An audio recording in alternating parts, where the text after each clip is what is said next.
boys and girls. My name is Wanda the Witch. Now, I'm a good witch, and I'm going to read a story for you.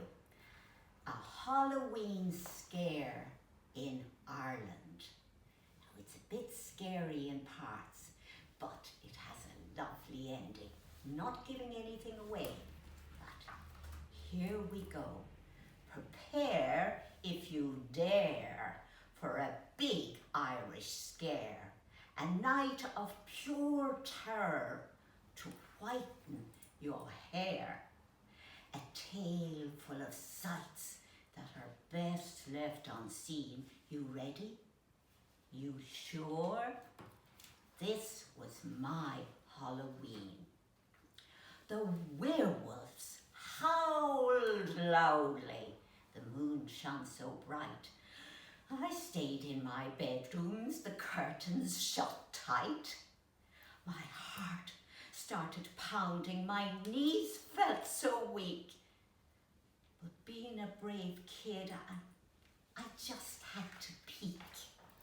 Oh, I pulled back the curtains, my mouth open wide. An army of monsters had gathered outside. They staggered, they stumbled, they lunched down the street with bags full of lollipops, chocolates and sweets. Emerging from the sewers and alleys and drains came creatures and critters with cravings for brains. And more came to join them from places nearby, on buses, on broomsticks, by road and by sky. From Ringsend to Belfast, and to Limerick too, a mountain of monsters, the mottlest crew, all gathered together for one spooky night to seek out the living and give them a fright. The thunder clapped loudly with terrible booms. The witches dodged lightning and clung to their brooms. The two-headed doggies tried chasing their tails. The banshees let loose with their hideous wails. The vampires hung out on the street with their gangs and grinned just to show off their pearly white fangs.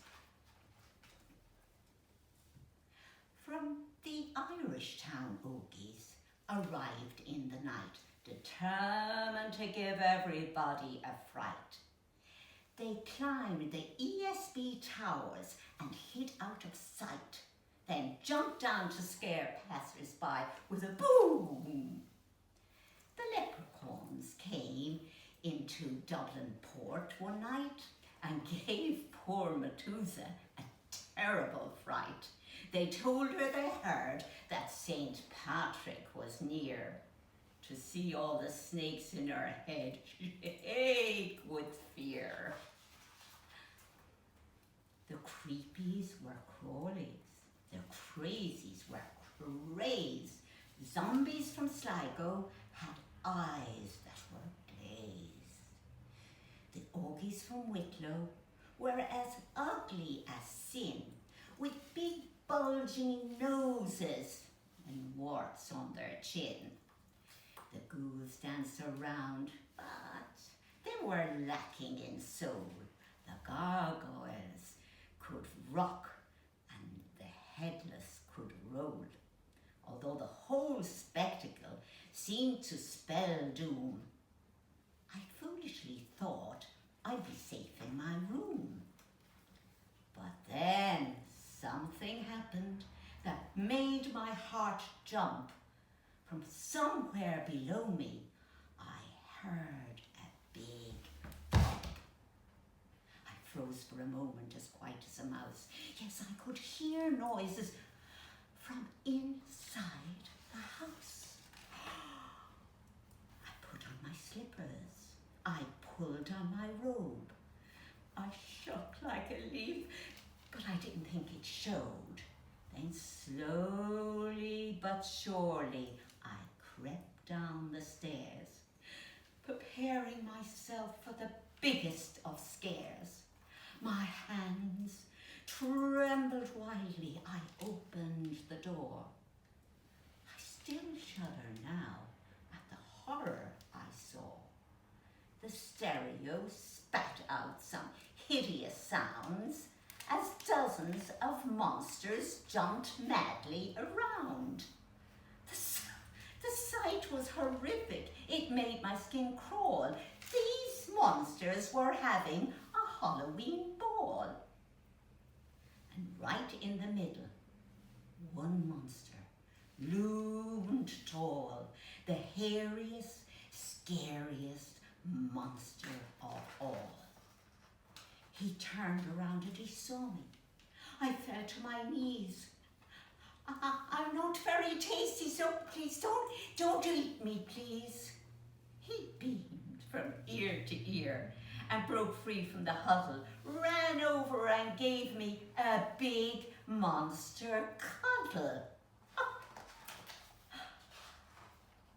At last we have found you, he said with a smile.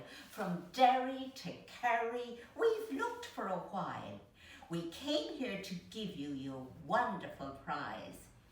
He held up a trophy in front of my eyes. A prize? And for me? I replied with a grin, but what did I enter and how did I win? You won the first prize for the costume you're wearing. It even scares me, and I'm old hat at scaring. This isn't a costume. I've just dressed as me. Exactly. The scariest thing you can be. A small human child with a cute button nose. Your teeth are all shiny. You only have 10 toes. No hair on your face, no horns in your head. The whites of your eyes are not glowing or red. A bone-chilling costume, a terrible sight, a worthy ensemble for Halloween night. We partied together until the moon set. A Halloween night I will never forget. And next year, I won't want to hide in my bed. The monsters don't scare me. I'll scare them instead. Now, isn't that a nice ending, like I said? You see, sometimes you shouldn't be afraid of things. They might be afraid of you. So, bye-bye, boys and girls. Bye-bye.